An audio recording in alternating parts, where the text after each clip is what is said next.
When we talk about innovation in design, I can assure you that this is not evidence-based. So these are my conflict of interest. So clinical trial is actually a very cruel process. As you can see, we have many new molecules identified in laboratory, but after funneling through this clinical trial process, according to some FDA data, less than 12% of the candidate medicines that can make in a phase 1 will be finally approved. So this is almost like a screening process to find the molecule that works and screen out those that they do not work. They may not be as good as a standard of care, or those are not safe. So there are 4 phases of clinical trial development. Phase 1 is pretty standard. There's not much innovation we can talk about. Phase 4, nobody cares because it's marketed. So I try to focus my discussion in some innovative thoughts in phase 2 and phase 3 studies. So in phase 2 studies is the phase that we check primarily for efficacy. Of course, we still have some safety signals that we need to take care of, but efficacy and also how well does the drug work is a key question we want to ask. And subsequently, we want to confirm our results. We need more patients, and then safety becomes a concern, and we need to compare with the standard of care. So this is a traditional design. So traditionally, if we have a IP, investigational product, say in phase 2 study, we want to know the dose. So probably we have one or more doses, and there usually is a placebo arm. And then we have a certain endpoint and tell us whether it's go or no go. And once we find the right dose, and then we compare this to the standard of care or placebo depending on the scenario. And then we look at the primary outcome measure and to see whether the drug is effective or not, and then we report safety. So this is not innovation at all. This is the standard. So what is innovation? To me, as Jordan highlighted, we should learn from Hep C's story. And in Hep C, we do have a big innovation is that we do not have a control arm in the neutrino study. So to me, it's a huge innovation.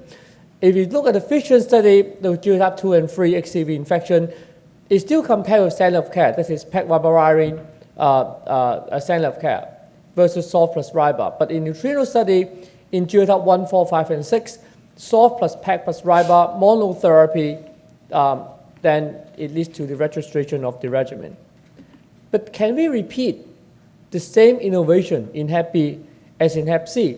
Well, I think this is almost like a summary slide of the first part of Jordan's talk. And it's very difficult for us to follow the path of Hep C and Hep B. Number one, Hep B has very complicated disease stages, and we have many viral markers as compared to HCRNA alone. And the drug has multiple mechanisms of action. It can act on viral replication, act on cccDNA, on immune moderation, instead of just suppressing the virus replication. The definition of cure is also complicated in Hep B, although now most people agree on functional cure. The duration of treatment is also difficult and is expected to be prolonged. And most of these new drugs, we do not have an effective molecule as in Hep C, at least up to this stage of discovery. So apparently, we cannot immediately follow what Hep C is doing using a single arm study, no control, and get FDA approved. So let's drill a little bit deeper into the Hep B therapy. So we have 2 gross classes of treatment. One class is modification of virus life cycle. The other class is modification of the host immune system. And these are the drugs that we have right now. The NA block replication, PEG interferon, affect immune system. So these are the standard of care. So when we develop a new drug, let's start with immune modulator. Like if we have a new immune modulator, so is there any innovative design that we can have? So currently, we have total receptor agonist, therapeutic vaccine. Of course, we also have the checkpoint inhibitors. So then let's learn from the past. So this is how interferon is developed. So in phase 2 study, we studied 3 doses of PEG interferon in E-positive patient, high ALT, high DNA patient, and the comparison arm is actually conventional interferon for 24 weeks. Well, one reason for that is because the standard duration of conventional interferon at that time was 24 weeks. So that's the reason why we do not know how long we should treat patients with PEG. Therefore, everyone will receive 24 weeks, and then with 3 different doses, and then we look for endpoints, which is ECU conversion, low DNA, normal ALT, and then we call them a combined response. And once we get a go or no-go, suddenly in phase 3, PEG interferon extend to 1 year. Actually, there's no good result, no good study to prove why we need to extend, but anyway, extended for 1 year. And at that time, fortunately, we are ignorant enough to believe that lamivudine monotherapy for 1 year is a good standard of care. So we can test PEG interferon for 1 year, combination with lamivudine for 1 year, and then using lamivudine 1 year as the control, and then we have an endpoint sustained response GCU conversion with a low DNA level. Same group of patients, E positive, high ALT level, and also high DNA, then this is almost like the interferon, typical interferon treated patient in 80s. So this is how interferon gets approved. So if we now have a new immune modulator, what can we do? Well, it's not as easy as in the day of interferon.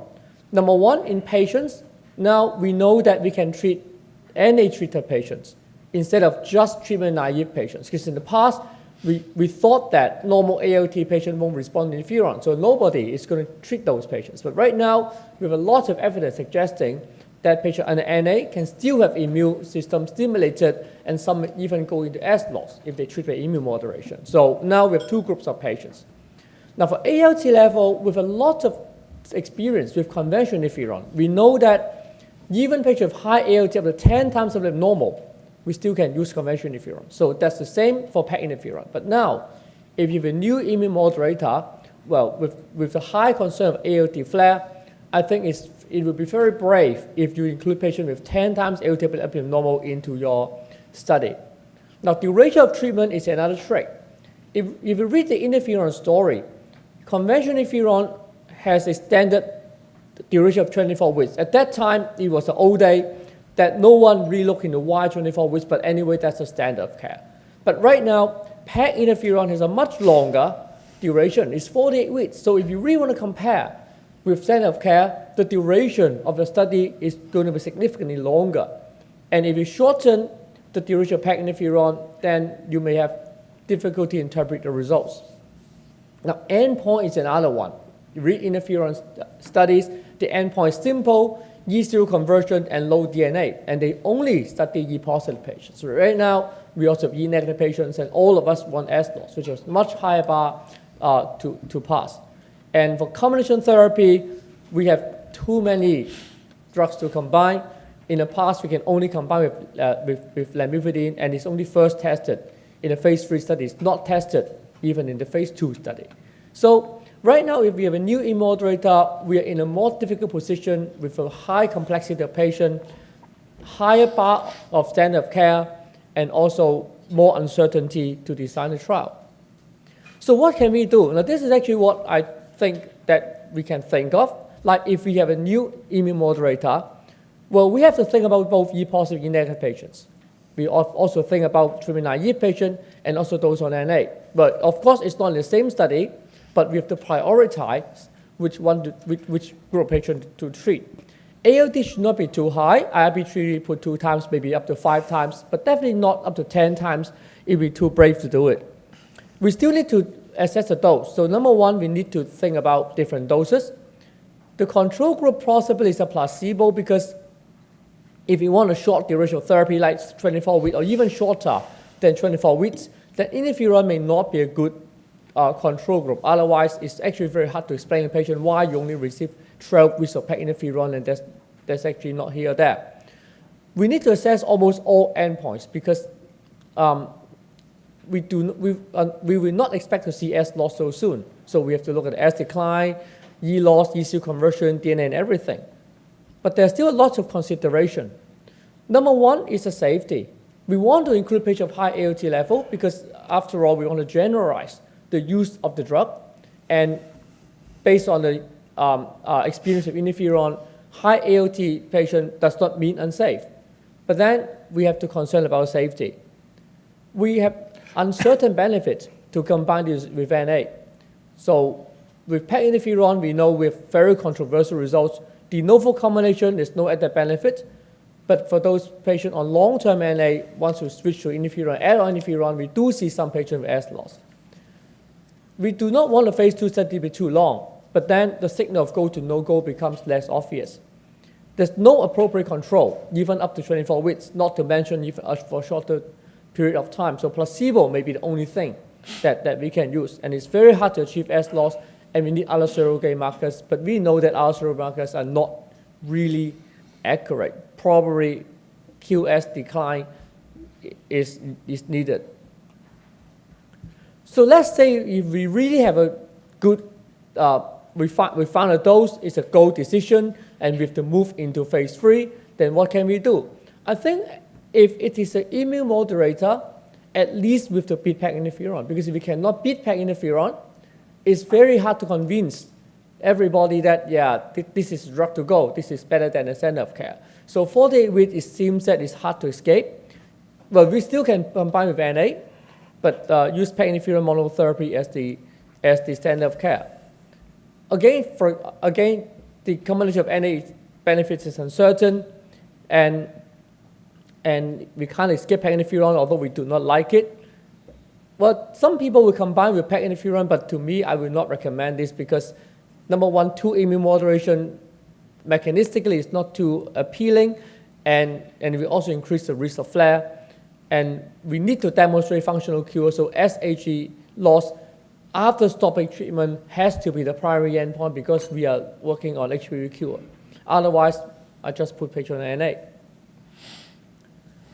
Well, the other side of the spectrum of treatment is modification of the virus replication cycle. So with many a whole spectrum of possible new drugs, and the standard of care is NA. So again, let's go back to how NA is being approved. So in tenofovir days, what we need to do is to compare tenofovir-daclofir, which was the standard of care for 1 year with liver biopsy, and then open-label tenofovir for up to 8 years. Both E-positive and E-negative patients were included.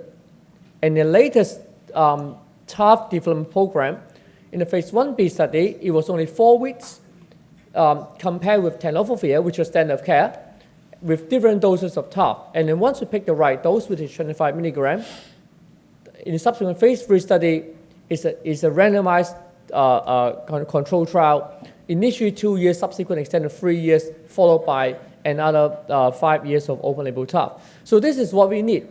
So this is simple because we do not need to stop the drug. Almost like we just want to see the DNA suppression, we want to see the safety. So it's much easier for a nuke to get through all these clinical trials. But when now we have a new HB replication inhibitor, the picture is totally different. Number one, again, we are not just dealing with treatment-naive patients, because any treated patient, we still want to cure. We still want S loss. We want to stop treatment some time later. So we have a more complicated patient spectrum. The duration of treatment is uncertain. When we develop NA, it's easier because we just want a primary endpoint at a certain time point, maybe 1 year, 2 years, or even 3 years. But anyway, it's going to be followed by open-label long-term study to demonstrate safety because we know that we cannot stop the drug. But right now, we aim for a cure. So the duration of treatment is actually uncertain, but definitely not long-term. Otherwise, I just put the patient on nuke. So what is standard of care? Well, we can use NA, but when we talk about cure, is NA alone enough?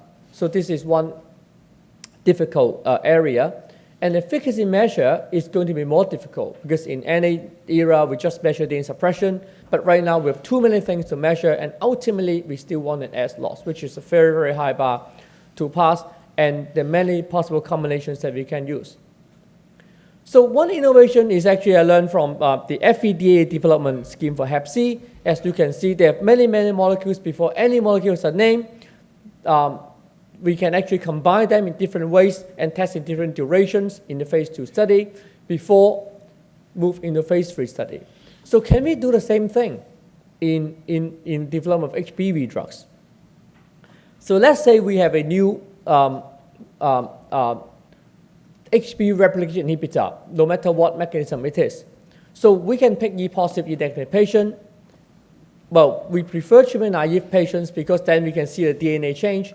If it is NA suppressed patient, then the DNA change may not be as obvious.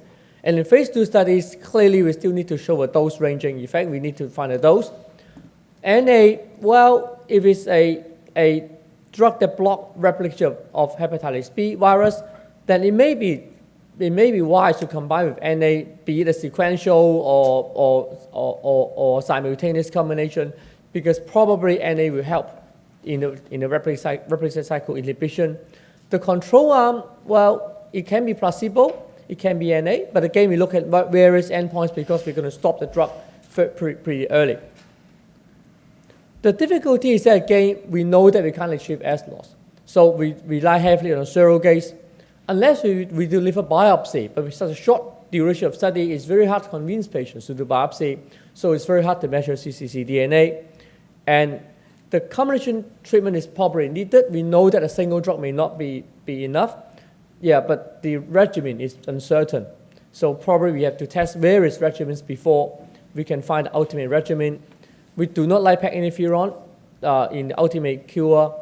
And we know NA for 24 weeks is not enough, and we need to take care of the post-trial management. We anticipate a lot of patients may flare afterwards, and we have to think about how to manage those patients. Yeah, but definitely we can also have a mixed combination regimen. Let's say we have a antiviral drug and also immune modulator, and we also have an NA, which is available. Then we can also think about, to start with in phase 2, we start to combine antiviral drugs with immune modulators. And again, we need to find a dose, but this gets more complicated as what Jordan explained. When we have drug APC, different dosing, different combination, it's going to be very, very complicated.